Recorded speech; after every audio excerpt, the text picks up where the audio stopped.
This is the place. Just can't believe it. This is a race. I wanna see it. I'm alive, gotta try to survive. There's a cry inside. Tell me what you think. Hey, so close now, just see what I see up a tree to be free. All I need is speed. Just don't blink. Hey, so close now, just hey, so close now, just don't blink. Watch out.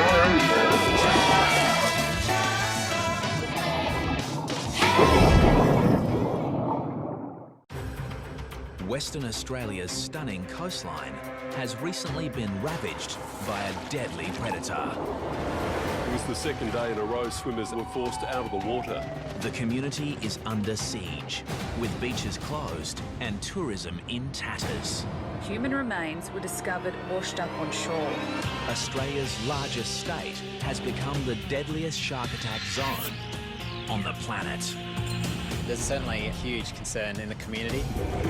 The great white shark, It's just a fierce, fierce creature. responsible for 5 fatalities in just 10 months. 2 people were totally consumed, 2 were bitten in half, and the 5th one was so severely mauled. Now, these terrifying events, from the closest encounters, I just saw this massive shadow of a shark and just blood. some who have lost, It's just one of those things that you just think will never happen to your family. and the lucky ones who survived. I thought, I'm dead. We explore why this terrifying phenomenon is happening. Clearly something has changed. So little is known about sharks, and that's the problem. And for the first time, We need to coexist with sharks. the unique shark investigation team reveals extraordinary shark attack technology,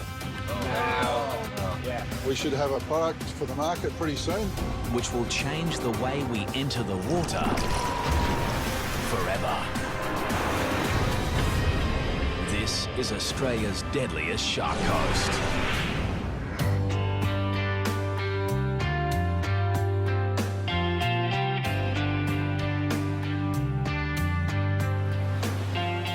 Western Australia's coastline spans over 12,000 kilometres of some of the most beautiful beaches in the world.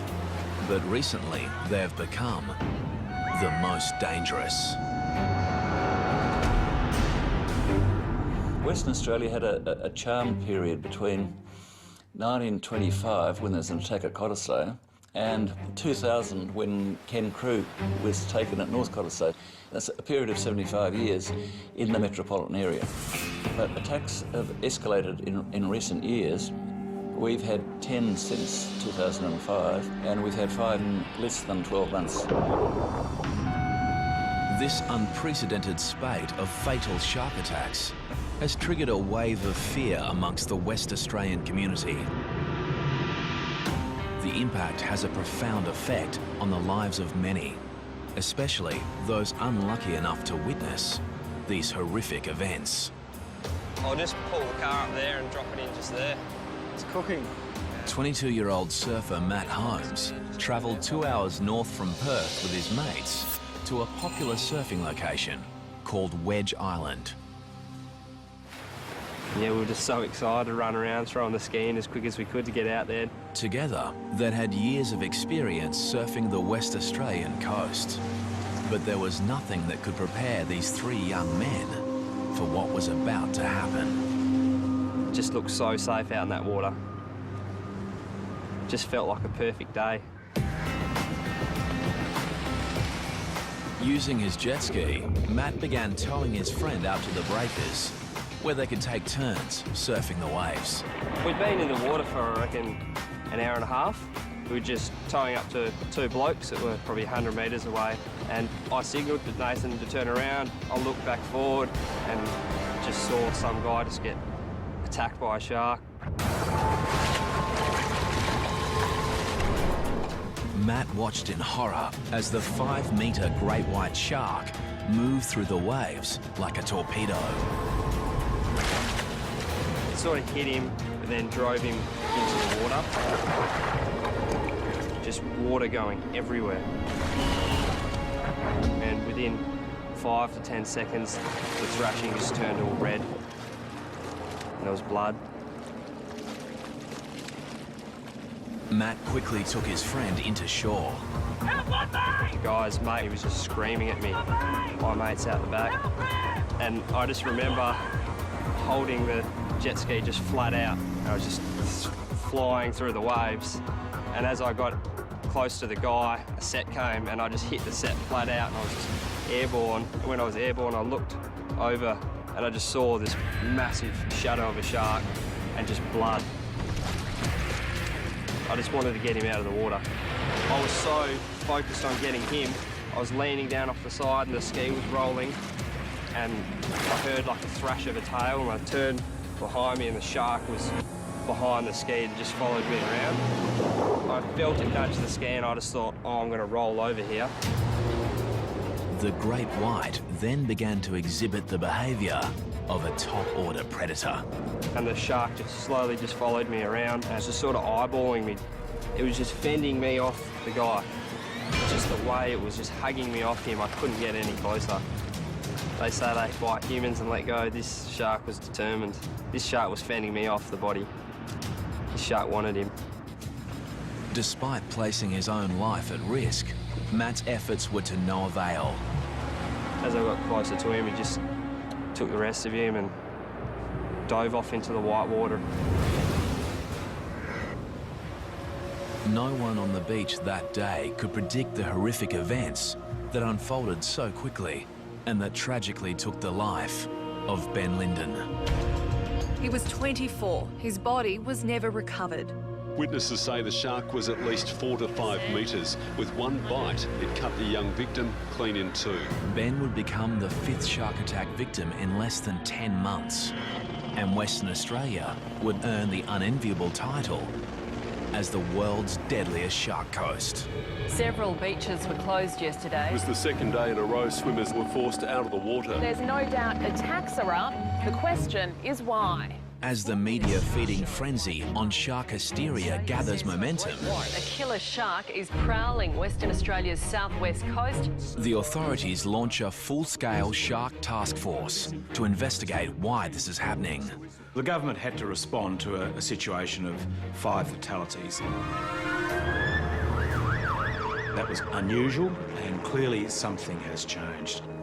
I'm of the view, whether it's scientific or anecdotal evidence, that the number of sharks have increased and that has proved to be a threat.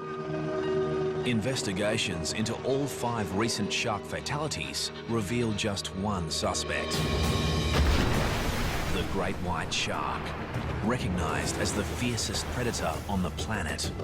Many believe their protected status over the past 15 years may be to blame. The great white shark's been protected in Australia since 1997 and in Western Australia for the same period. One of the enduring theories is that since their protection, their numbers have exploded. So what is drawing the sharks into the Western Australian coastline?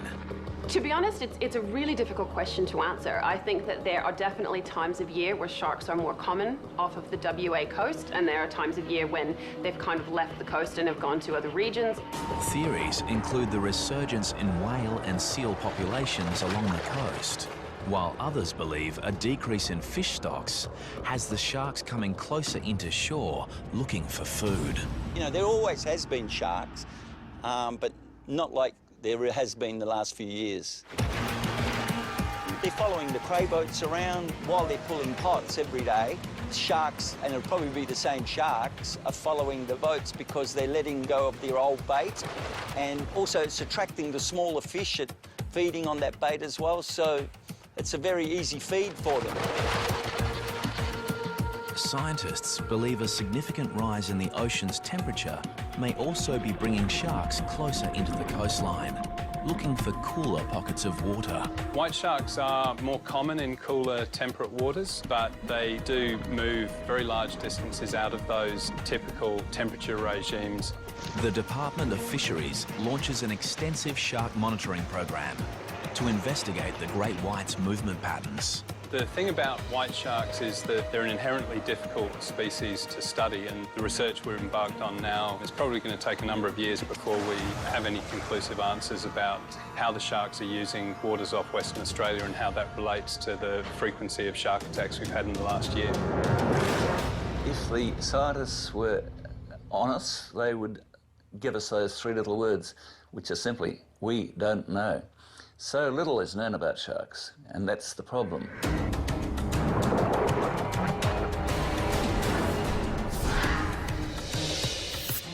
While the quest for answers continues, the world's attention turns on Western Australia's south coast. Peter Kerman was moored while diving, but the 33-year-old couldn't be saved.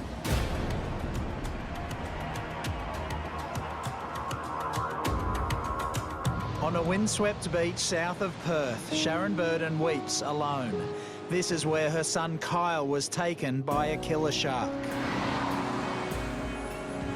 In the coastal town of Busselton, the impact from shark attacks has seen an 80% drop in bookings at the local dive shop. Even though there has been a lot of attacks in a short time, we've still been trying as hard as possible to continue business as usual. Diving in the area for the past 19 years, Alicia has her own thoughts on why there may be more great whites along the south coast. There are theories about why we've had so many attacks in such a short time, and one of them is because of a large female that has resided at Cape Naturalist for many years, and just the fact that a female resides there brings in males looking to mate. Could this be the rogue shark that claimed the life of 31-year-old father of two, Nick Edwards? That morning I was getting ready for work, and usually Nick would go down to Gracetown for a morning surf. Oh, let's get you ready for Daddy, hey? Nathan was at school and Lucy was waiting for him to get home because he would care for her while I went to work. This morning he didn't come home, so straight away I thought that he was hanging around for that last wave and he was going to be a little bit late. A short distance away in Gracetown, local surfer Rob Alder was watching from his balcony as his mate hit the waves. Rob was supposed to be with Nick, but fate kept him at home. I'd been watching him for about 20 minutes. I left the binoculars to put on my wetsuit. In those few seconds, there was a sudden and vicious attack in the water.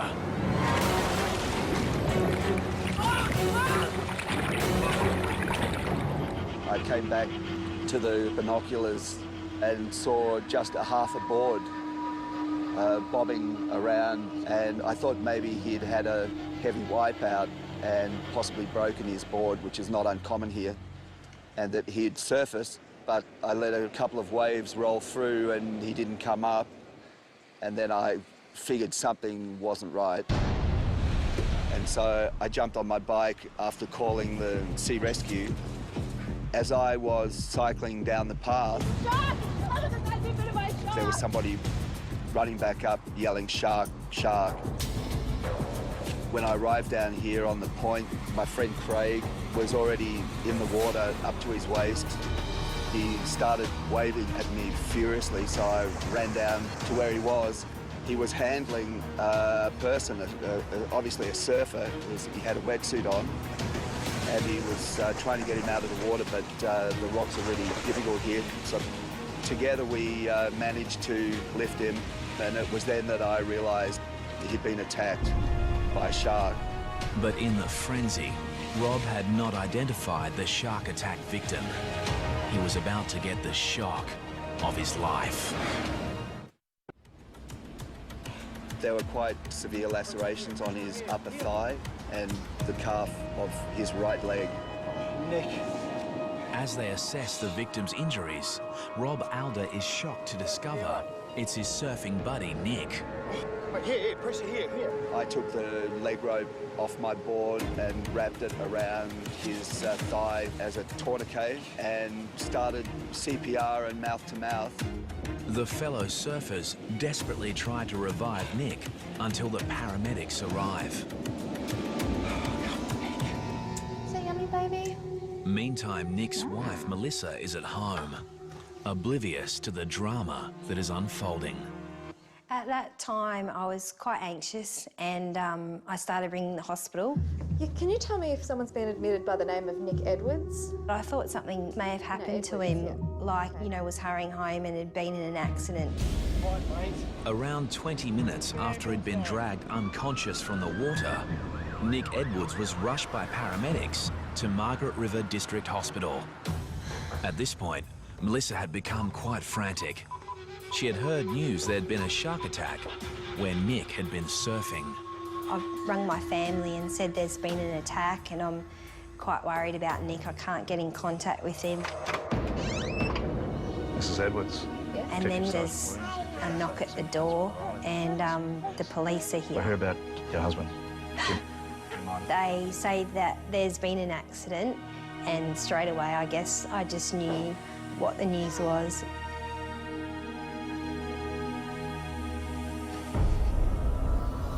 The victim was dragged from the water unconscious. He died on the way to hospital. For Melissa, coming to terms with her husband's sudden death had her reassess how she felt about sharks. When they are coming close to shore and putting people in danger, I think it's really important, if they can't be removed from the area, then that they are destroyed. Somebody said to me, what right do we have to play God with the sharks? There's no price you could put on a human life. But in the rising debate on culling sharks, conservationists fear the wrong message is getting across.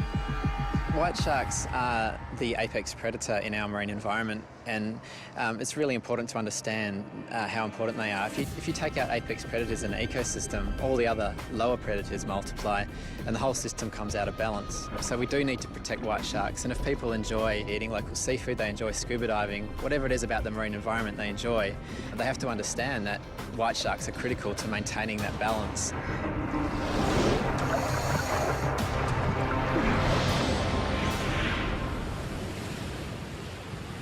In Perth, daily shark sightings forced the closure of many popular swimming beaches. But despite the increased shark threat, there are still a few brave souls who aren't afraid to venture into the water. Just like to welcome everyone aboard Blue Destiny. My name's Mark, I'm the skipper. Today, divers are heading to the northern tip of Rottnest Island, a popular tourist island just off the coast of Perth. Are you going to see a shark? Hope so. With some trepidation, they're about to dive the exact same location, which only 12 months ago was the scene of a horrific shark attack.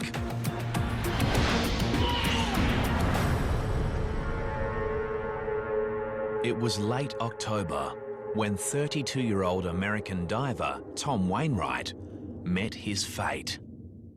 Anybody who's taken by a shark is unlucky, and Tom Wainwright was particularly unlucky. There had never been a shark attack at Rottnest in all the 100 and something years that people have been going there. Sergeant Pete Bayan was on duty that day. He was called to investigate the circumstances surrounding the attack. Tom and his two friends, Alison and Justin, had decided to go diving on the north of Rottnest. They're all qualified divers. But despite being with his two dive buddies, Tom decided to dive solo. It was a fateful decision, as moments after entering the water, Tom was attacked by a 4-metre great white shark.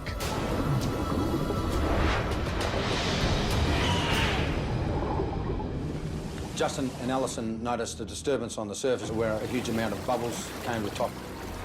Along with the bubbles came a large amount of blood, and Justin and Alison knew their friend was in grave danger. Tom! they've gone over to where Tom is and they managed to pull him on board. They saw that he received a massive injury to his left side.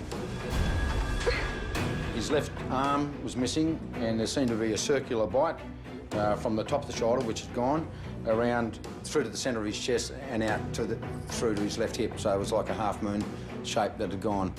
It was a brutal, savage bite. Shark hunting patrols are resuming this morning for the great white that's believed to be responsible. Tom Wainwright would become the second shark fatality in less than 2 weeks, following the disappearance of a swimmer at the beach suburb of Cottesloe. After 2 days of searching, the only trace of Bryn Martin are his speedos, triggering speculation that a rogue shark may be responsible. And for shark author Hugh Edwards, it's a theory that should not be ruled out. It is not unlikely that you've got one shark that is either old and finding natural prey difficult to catch, or has found how easy human beings are to catch. The problem is it's very hard to collect direct evidence of what shark's been involved in an attack. But based on all the circumstantial evidence, such as the size of the shark, the locations, the periods between shark attacks, there's not a very strong case that the same shark has been involved in all of our attacks over here. Serial offender or not, the Western Australian government moves to allow the killing of any shark that poses an imminent threat. If a shark is staying around a popular tourist beach area and staying within that vicinity, it's got to feed. That's the harsh reality, so there is a threat there. I take a view that we have a responsibility to protect people using the beach, particularly families and young children.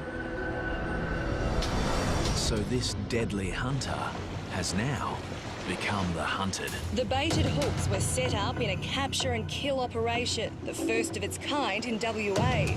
One of the big problems is actually even establishing what an imminent threat is. If a shark is seen and has been spotted and people have been removed from the water, then there really isn't an imminent threat anymore. So it seems to be quite an impractical policy, but the impact it's having on people is actually to increase the fear that we're trying to remove without really making people safer. As an alternative to killing sharks, the government assembles a special team of shark experts at the University of Western Australia to investigate how to make people feel safer in the water. We've got the 2 white shark brains here. Professor Sean Collin, a world leader in shark sensory biology, leads a team of specialists who have spent many years attempting to understand shark behaviour. The great white shark is one of the largest predators in the world of the cartilaginous fishes family.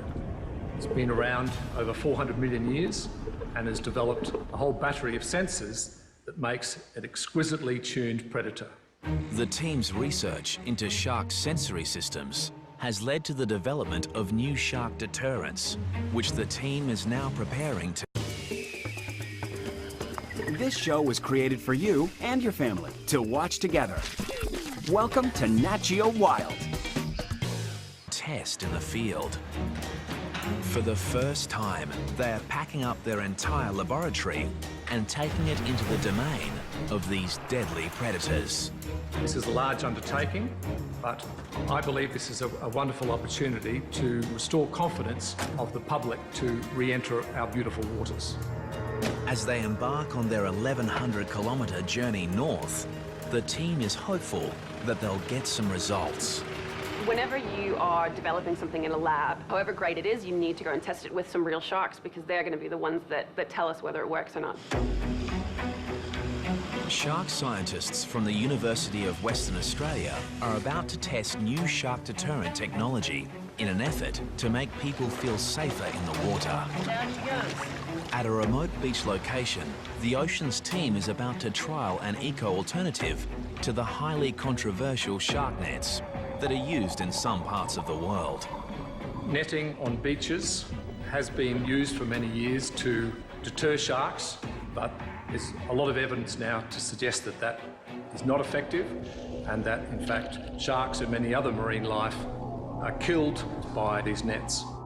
The alternative is a bubble curtain, which quite simply is a wall of bubbles designed to interfere with the shark's senses, including hearing, as well as the shark's lateral line. Lateral line extends over the head and flank of all sharks and detects very minute water movement as the animal moves through the water. Research suggests that sharks will be frightened away by the interference caused by the bubbles. This theory is reinforced after a few days of testing in the field. And you can see it perfectly how he's well within the testing area. Sharks are recorded entering the bubble-free zone, while amazingly, no sharks venture into the bubble net area. We've taken something that was developed in the lab, we've shown we can actually test it in the field, so it's been an absolute success. The team is hopeful that one day bubble curtains will become an eco-alternative to shark nets around the world.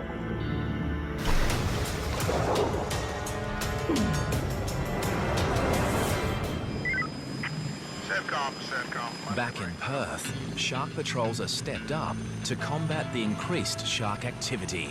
A massive 4-metre white pointer shark, half the length of the water police boat. Where's the nippers? Here the rescue helicopter spots this deadly predator, lurking frighteningly close to a group of children. Hundreds of teenagers were forced out of the water. They were competing in a surf lifesaving carnival when the monster was spotted. Meanwhile, off the WA coast, the Department of Fisheries Shark Monitoring Program uncovers some interesting information. We've monitored 16 sharks off the Perth coast now. All of them have done things very differently while they're here. Some sharks are simply passing through, spend very little time here. Other sharks are here over more extended periods. The monitoring program includes the use of new satellite receivers, enabling shark alerts to be posted on social media sites when tagged sharks swim into populated areas. Get out until the flags go back up. The siren's just gone. But it's the untagged sharks which pose the biggest threat to beachgoers, and for that, it's up to the surf lifesavers. Surfcom, this is Sorrento Patrol. Volunteer surf lifesaver Bernie Williams knows firsthand how vulnerable we are in the ocean. A group of friends decided we'd like to get a scuba ticket. So that was probably 30 years ago, and I've enjoyed it ever since, till recently. A few years ago, Bernie was with these same friends, diving an ocean reef off the coast of Perth. We're just cruising along the reef. I heard a boat coming quite close to our boat where he'd been anchored. So while Brian and Jenny carried on the reef, I went up to the surface, checked, couldn't see a boat near our boat. So I then came back down. I couldn't immediately see my dive buddies, Jenny and Brian. Suddenly alone in the ocean depths, Bernie searches for his friends. And then, out of the blue comes his worst nightmare. A 4-metre great white shark on the attack. I just felt this sudden impact on my side, and I was pushed through the water. I saw a big black eyeball within about 5 centimetres of my face.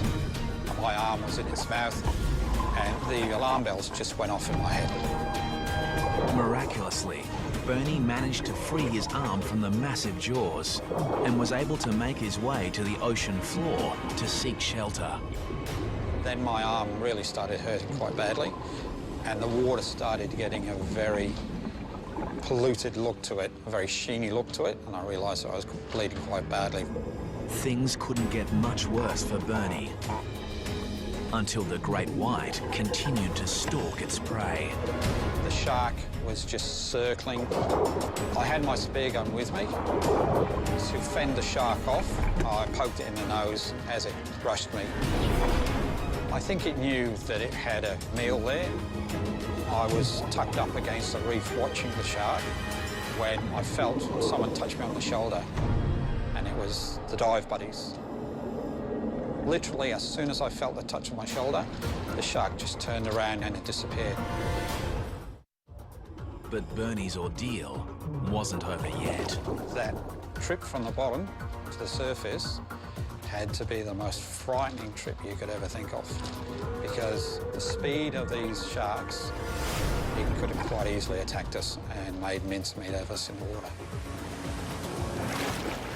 Finally, they reach the surface, and with the help of some nearby fishermen, all 3 divers make it to safety. Bernie realises it was a lucky escape. He attributes his survival to a portable shark repellent device. My belief is one of my dive buddies, Brian, was wearing a shark shield, and I think that probably deterred it because it just took off. The shark shield works by emitting an electrical current that theoretically deters sharks within a 3-metre radius of the device. Right at the surface. Big one. Right now, the shark shield is being tested by the oceans team off the WA coastline. So we're just attaching the shark shield to the top of the rig here. The scientists have baited and set a number of stereo camera rigs, and all they have to do is wait. Recent testing using the shark shield on great whites showed the device had a clear effect on the animal's behaviour. But it also showed that the shark was not repelled in all situations. Essentially, if a long enough period of time was given, the sharks would eventually still take the bait while the device was active. And so, really, it's still a little inconclusive as to whether this device is really functioning as effectively as it could do.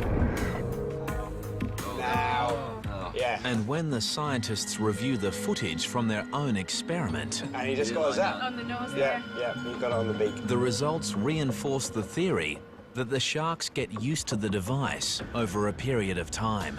Yeah, he's now straight away coming back. Yeah. So really what we need to do is look at ideas and how we can actually change the electric field so that when those sharks come round again, they're not presented with the same original source, it's actually a different field.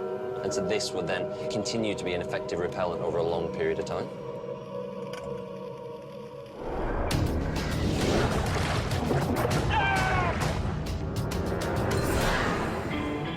It's not just surfers, divers or swimmers that are at risk.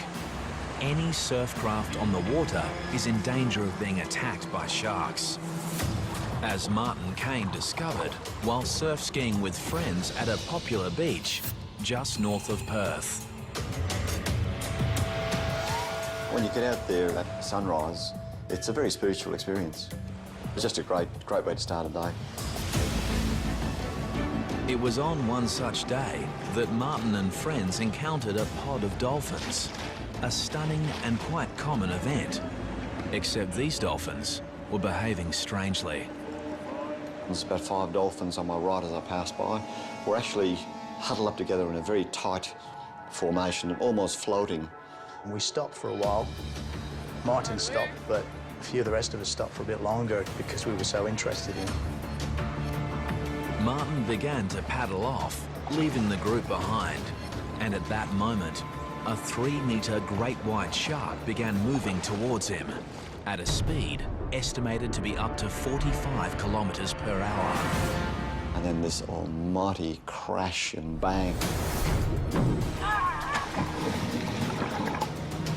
So I grabbed the ski in its jaws, lifted it up in the air, probably 2 or 3 metres, and I toppled out on the front. Martin's screams went through the air, and all I could see was the ski being spun around and just thrashing and splashing. When Martin finally surfaced, he realised he'd been attacked by the world's deadliest predator. It was just an awesome power, this thing. The tail was just going, you know, left to right like this, and the head was going in the same direction. And I could hear a sort of a hum coming off, you know. Just an amazing, just a fierce creature, absolutely, you know, going ballistic. The shark had ripped a huge hole in Martin's surf ski, and he was 150 metres from shore and even further from his friends. I was swimming to shore, felt like in concrete almost. And all I was thinking of, perhaps he's going to take my legs, or I get chopped in two. With the great white right behind him, Martin was now swimming for his life. All that was going through my mind at the time was, I'm dead, perhaps he's going to take my legs, or I get chopped in two. Luckily for Martin, his friends Kim and Dale were quick to react. Dale said, get on the back of the ski. So I scrambled up like a mad cow and nearly tipped him into the water. All 4 men were still in danger, so they grouped closely together and paddled for their lives. If the shark had come back in any direction, then the guys would have had a go at it. But it wasn't until I got to the beach and looked back out to my ski to see the shark doing a victory lap around my ski that I really thought, oh my God, that was close.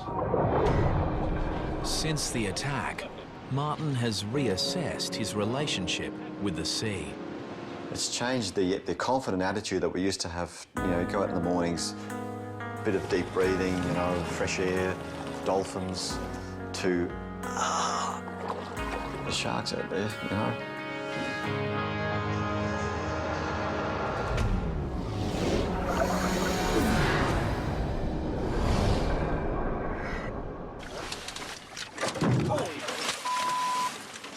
You almost took the motor off. In Western Australia, many of the shark sightings have been caught on video. Weather looks good, no swell. And none more chilling than this footage, taken by freediver Nathan Podmore while on a diving expedition 4.5 hours north of Perth. Hopefully there's a few fish about. When Nathan and his friend Dave enter the water, there are a few fish about, but just not the ones they were expecting. In the water for a couple of minutes, and just next minute just heard Dave just scream my name. There's definitely something in his voice that just said we're in a bit of strife. And turned around and it's just like, whoa. The 2 young men are confronted by a 4-metre great white shark. It was unbelievable. Just look, they're like a torpedo underwater. They're absolutely massive. And it came in straight at us both and it sort of just broadsided in front of us. I had a good opportunity to just give it a good whack, sort of as hard as I could whack. I punched it in the side of its face and it didn't like it much. Incredibly, Nathan and Dave were able to scramble aboard their boat.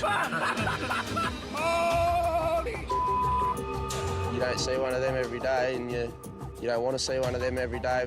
It's something extraordinary. On this occasion, the boys were lucky to have a spear gun for protection. But in most cases, the only thing between you and a shark is the wetsuit. And off the coast of Western Australia, the ocean scientists believe they've finally found a way to make the wetsuit shark-proof. Dave, so these are some of the wetsuit designs that we've come up with using... After years of research, they're about to test new wetsuit prototypes, which have been designed in conjunction with a leading product developer. The most common question that we get asked when anybody gets a wetsuit is, I don't want to look like a seal, and what colour do sharks like? Well, we think now, based on the science that's been done, the research that's been done so far, we know the answer to that question. The answer comes following the Ocean Institute's compelling study of the evolution of the shark brain. Here, Dr. Kara Yopak compares the brains of a great hammerhead shark and a manta ray with the smallest brain of them all. Believe it or not, that's the brain of the great white shark, which is actually quite small relative to its body size. But what is really impressive about the great white brain are these visual brain regions, which are these 2 lobes located here. And this is the part of the brain that receives the majority of visual input. So what this tells us is that the great white is actually a very visual predator. And so it's far more likely that using a visual repellent is going to be more effective in this species. This leads to the research team's breakthrough discovery, revealing sharks may actually be colorblind. Once you know what the shark can see, you can then start to design things which will either be very visible to the shark or actually quite cryptic to the shark. With this knowledge, the new prototype wetsuit designs include a camouflage suit for divers, while surfers will adopt a striped base pattern, much like a poisonous sea snake, and shown underneath this surfboard. The strategies are twofold. One is a can't see me strategy, cryptic in the water, and the other one is a can see me but don't eat me strategy. The idea being that Even though you're not perceived as a meal. Today, the Oceans team is about to test the camouflage design against the popular black wetsuit. Each test wetsuit will be filled with a mix of fish and tuna oil attached to a stereo camera rig. Hi, Caroline.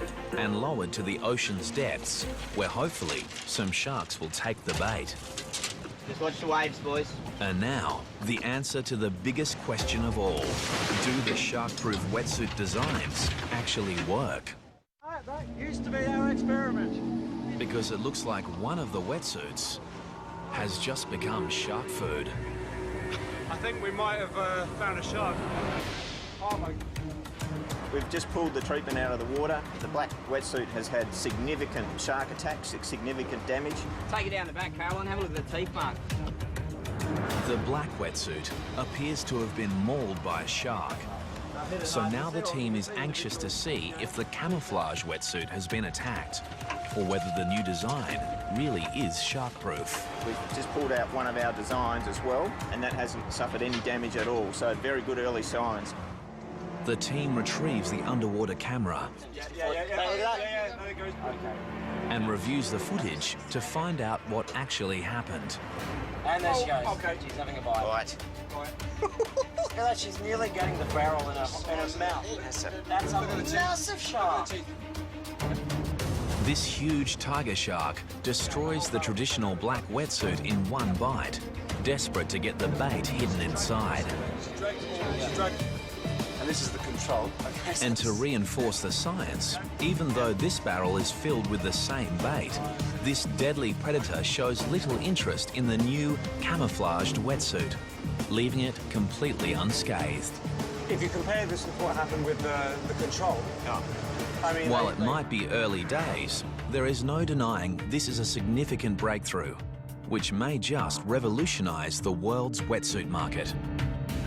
It's full steam ahead from here. We'll continue the science and the research, and we should have a product for the market pretty soon that's going to make people feel a lot more comfortable about being in the water.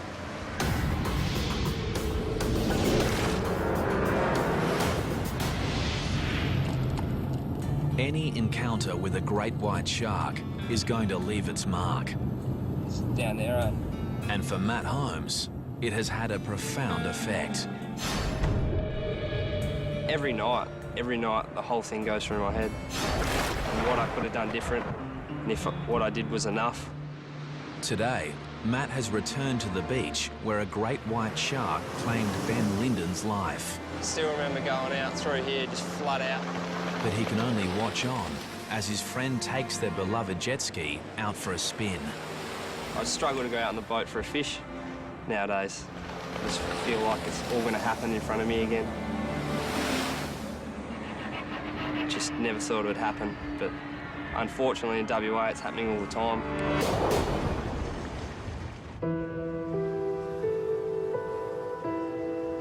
Going back to Gracetown is a good feeling for me and the children because that's where we feel closest to Nick. The loss of Melissa's husband, Nick, means her life and the lives of her children will never be the same. Because Lucy's quite young, we go down onto the sand and there's a cross still in the sand, so she decorates it and plays in the sand. And despite a great connection to the ocean, the young family isn't ready to venture back in. And I know Nathan's never going to go in the water again. And the question remains, will it ever be safe to go back into the water? There is no doubt that the shark fatalities and the increased sightings of sharks has affected the behaviour of people. So it's affecting our lifestyle because one of the great things of West Australia are our beautiful beaches, our long coastline and the enjoyment of that environment.